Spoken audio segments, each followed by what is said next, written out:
greetings and welcome to the 0 Hour Squared Classics, and quite possibly this is also going to make it on the 0 Hour Squared Metal Zone podcast, depending on how our video holds up. But one way or another, you're going to get a fantastic program today or on the 0 Hour Squared, whatever.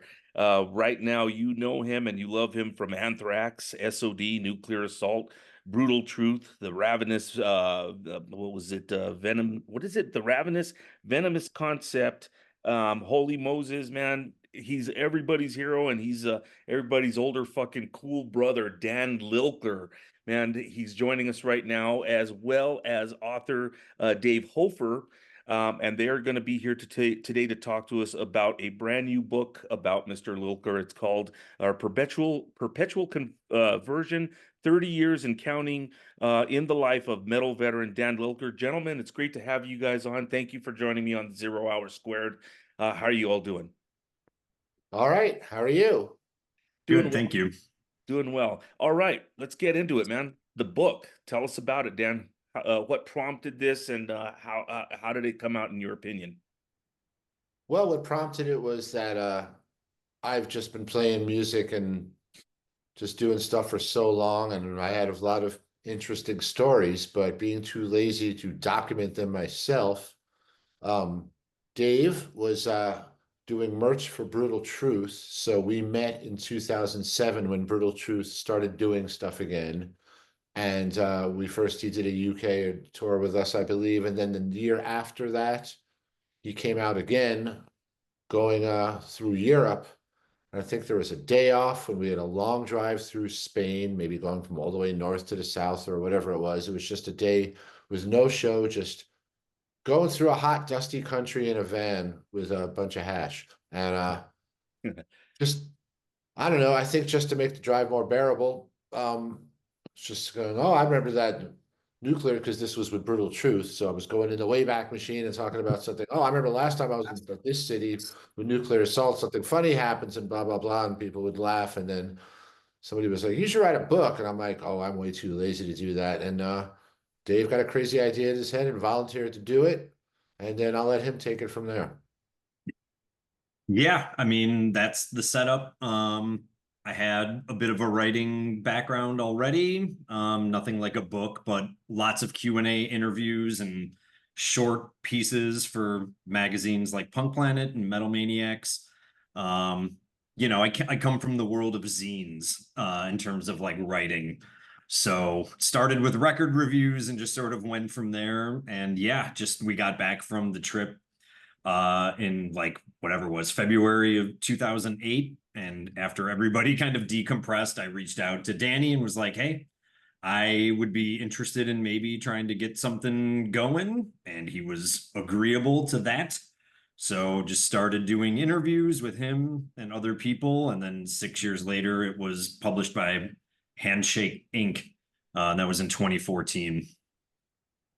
You guys dropped the bombshell with this book, man. This is really, really fucking cool, and I'm happy, and I'm sure everybody out there in the metal world and community, rock music, all the aficionados, everybody is like, wow, this is really cool. This is you're kind of one of those guys, Dan, that everybody wanted to know and kind of hang out with. You're very cool. I've met you a couple of times in person. You probably don't remember. It's been brief, but always really cool with your interaction with the fans, and you're generally just the embodiment of metal, and we finally get a good book, and this read is really cool.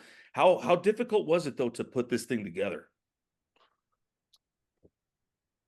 Well, maybe Dave should answer that one. It was more difficult for him than me. As far as how it was put together, once we'll go back to the end of Dave's question. He asked me when after that tour, do you want to do this? And I said, yeah, let's do it. So then it was a process of him having these extended weekends every few months out here in Rochester, New York. He would fly from Chicago and just pick my brain for days.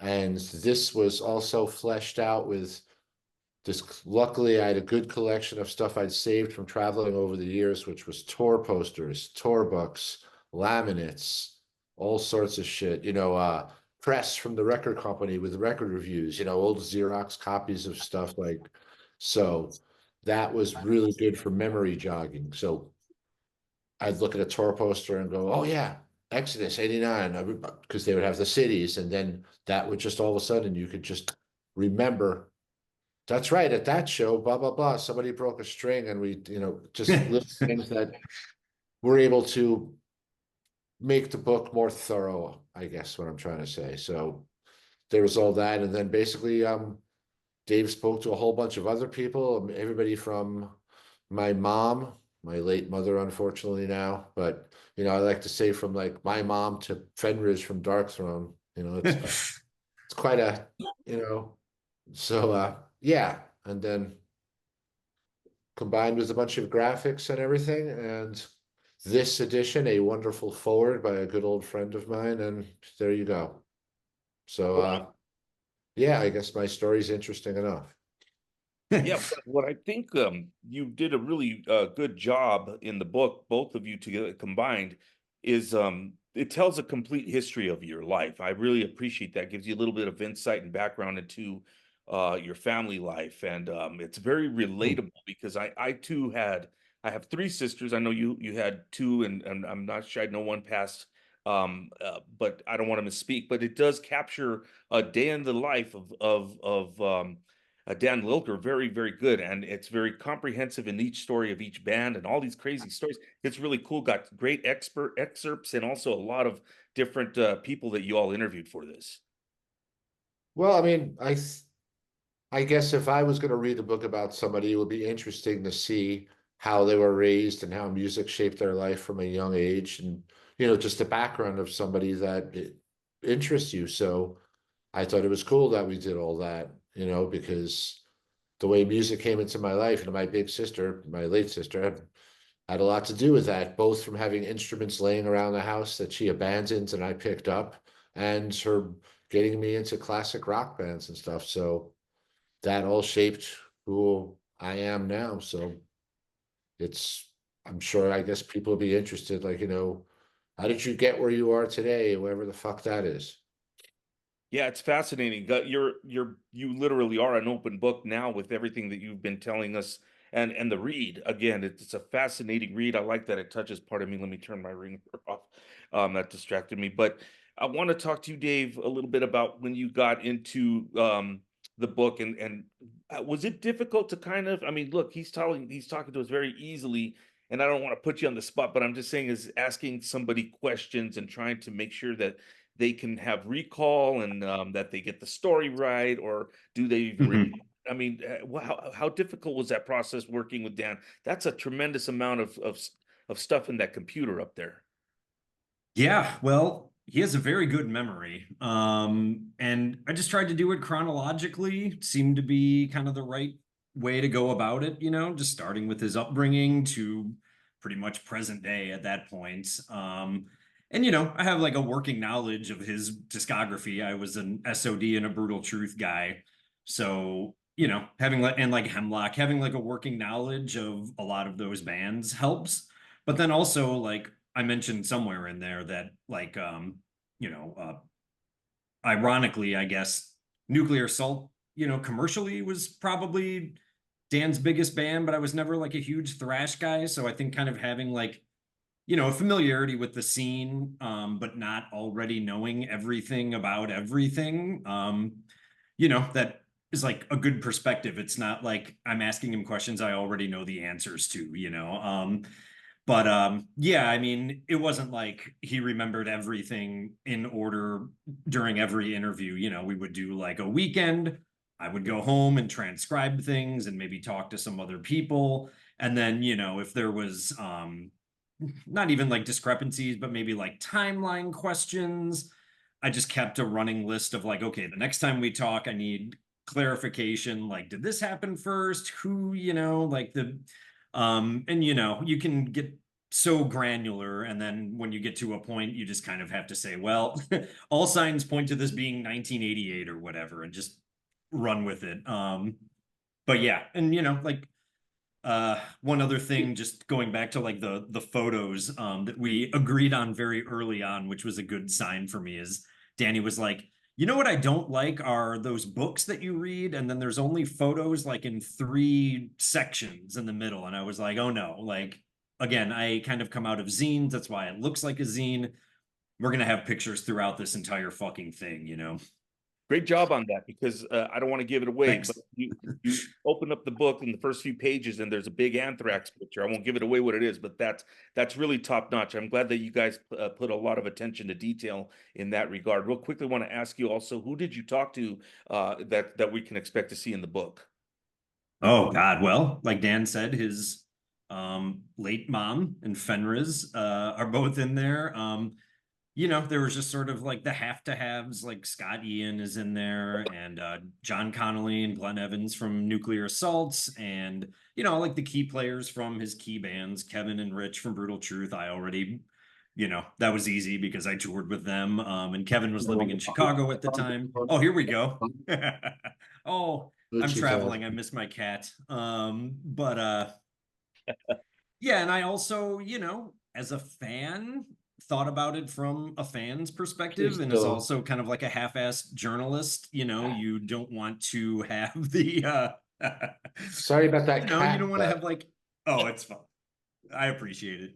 That's hilarious. dude, I don't know. You just didn't want to have like all the same like people you kind of expect to have in there, you know? That's why I found a guy from Monostat 7, John from Monostat 7, and I talked to people like, you know, Howie Abrams and Eric Lemasters, guys that were yeah. label guys that you maybe necessarily haven't heard of, but you know, have valuable insight and like a different perspective on things. So yeah, I just tried to keep it interesting. Very nice, very nice. Couple of quick questions, because I know you got to get ready to run to another interview. But Dan, your contribution to the world of music, specifically metal, as we know, man, it's really unique. I think it's hard for fans to really digest how important you have been on so many levels. When I mentioned to you, like jokingly at the beginning of the interview, like your our favorite older brother, it's kind of like that. You know, it's like we looked up. I remember when I first heard Anthrax. So it's the first the a big movement of music, and you have the big four. And I'm talking to one of the guys that was instrumental just by virtue of, a fistful of metal, the whole with S.O.D, all the innovations did in metal. So again, I don't overstated how important you are to the world of metal music. Can you kind of touch a little bit on that? Well, first of all, thank you very much. Very flattering. Um, well, I have a short attention span, so what happened is when I started chasing more extreme music, then I would just kind of get bored with something and then move on. And that's more about my short attention span than anything else, which is why I made the great career move of like going to Brutal Truth from Nuclear Assault, because grindcore is going to sell a lot more records. Sarcasm there. The point being, the whole secret is I just don't overthink anything. I just do what the fuck I want to do at the appropriate time I want to do it when it feels right. And that seems to have worked for me. I've never seriously said, oh God, if I start playing in a grindcore band now, I mean, Jesus, now I'm going to have to play in front of 50 people and get $250 guarantees because that's what I did at that point. But I'm doing what I want to do. It feels good right here, and that's all that really matters. So I think it's just that it's been a very organic, natural thing for me. There's nobody giving me any career advice, you know. So if they did, they'd probably be fired. Well, that's Mhm. appreciate that, and that I'm going to segue into kind of one more heavy topic, and we lost Paul Diano just yesterday, day before, and what are your thoughts on the passing of one of the great metal artists as well? Yeah, I know that saddened me because my memories of getting into metal as a teenager, Iron Maiden, especially those first two records, that was invaluable.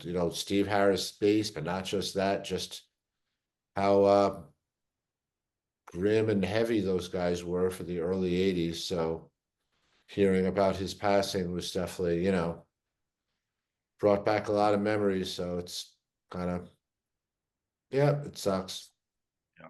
Dave, you're gonna have to tell him the story how you went right from the Eagles to fucking Deicide.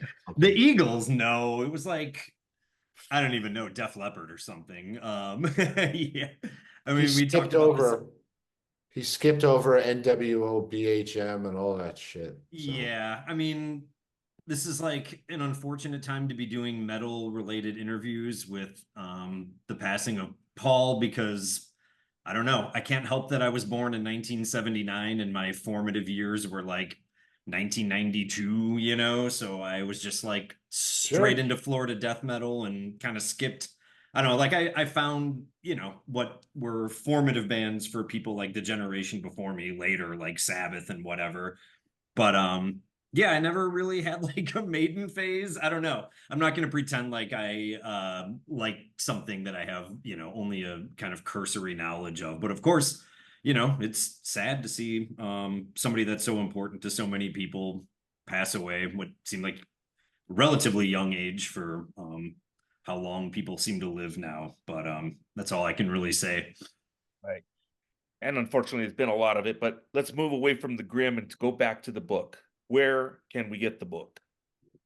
You can just go to perpetualconversion.com and it takes you to a big cartel page. And then I will ship you a book from Chicago in a nice cardboard envelope.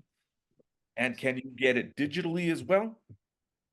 You know, that's a good question. The first edition is available digitally. Good. I should probably get the second edition available digitally. I did go into the digital distributor for the first edition and kind of clarified in the metadata that it was the first edition and like the date is 2014, just so there's probably not, or hopefully not, any surprises. So short answer, no, right now. Let me get up the title again, man, because this is a really cool title. Perpetual Conversion, 30 years and counting in the life of metal veteran Dan Lilker. Guys, I'm going to have to get ready to let you go here, but we got about 5 more minutes or such. And I want to ask you, I mean, your last answer, Dan, really hit as far as what I always felt about you. Very real dude, and you're a very real dude in metal. And that's really what I think we all really come to relate with all of your projects. And man, the riffs, uh the bass tracks, the lyrics, the concepts, the ideas from everywhere, from the early Fistful of Metal to the projects you're doing now, to Brutal Truth, S.O.D, who was like a lightning in a bottle. It's pretty incredible, man. Cannot wait to share this with my friends and let people see, hey, this is a book, go get this. This is a crucial read, and Dan Lilker is a crucial dude in metal. I appreciate that. Appreciate you, dude. Thank you. Thank you very much. Yeah. Mm.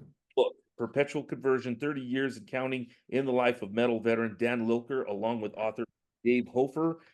This has been the 0 Hours Squared, again, either classics and metal zone. I'm working, it's all together. It's a weird thing. What a weird brand. Anyways, Dan, David, thank you very much for joining me. I appreciate it.